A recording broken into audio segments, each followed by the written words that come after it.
the interesting thing about all Yeah. that self-improvement stuff, in contrast to genuine transformation, the self-improvement stuff is always about me. It's about this little, me character who seems to be at the center of my life and who inevitably seems to be incomplete and deficient and not good enough and in danger, vulnerable and in danger.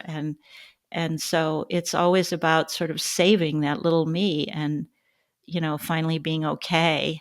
Like if I get enlightened, Yeah. everyone will love me finally and I'll be okay. And my parents will be proud of me and, all that sort of stuff.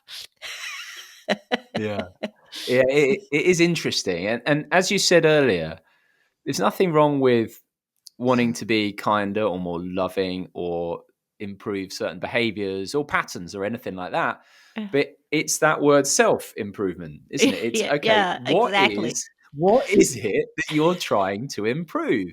Like, let's try and pin that down. So that leads me then to another question and line of inquiry, which is this word I that everyone uses, certainly in America and UK, every day, multiple times. And I'm sure you'll have noticed that if you, particularly people who aren't, let's say, on this path, if you ask them to pin it down, you'll get a whole variety of answers, none of which are. None of which stand up to scrutiny, do they? That's the thing. I wonder what your experience is in terms of this exploration, and how would you guide someone to think about or to understand what they are actually pointing to when they say "I," as we all do. Yeah. Well, first of all, I always invite, people to explore it more experientially rather than to think about it, to really feel into these Mhm. questions and look and see. And of course, on a certain level where when we say I, we're talking about me, the person, the body, mind, character, I'm talking about Joan, you're talking about Simon. And that's a perfectly legitimate, functional, everyday use of the word, which we're not trying to banish. But if Yeah. we look deeper, like, what do I really mean? What is this I? And again, not to think, but to really just feel into that, to really look, what am I actually at the bottom of everything referring to when I say I?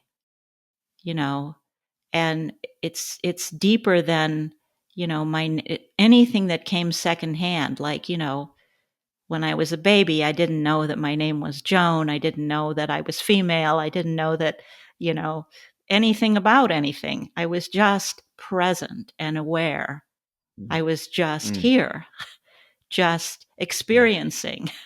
And Yeah. when I look deeply into what am I referring to with that word I, what do we find? It seems to me that we find just exactly that.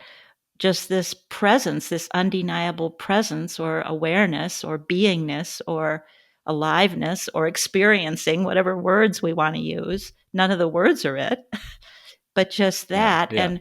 Yeah. And we don't find, we don't find there's no little me in there who's, sitting at a control panel, sort of operating the body or something, like making, authoring my thoughts and making my decisions and running my life. That seems like there is that little me in there, but the more we look into it, the more we discover that's just a kind of thought, an afterthought. Like, I need to do this, I did do this, I should have done this.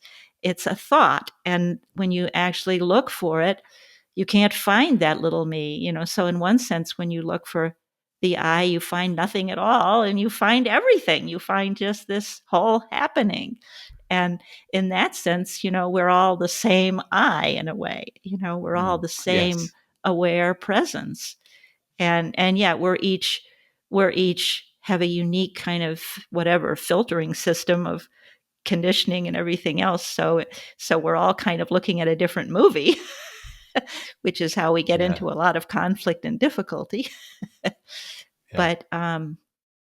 But if you go deep enough, we're all really one whole, we're one whole happening, one whole presence, one whole, the whole universe, everything is one whole undivided happening.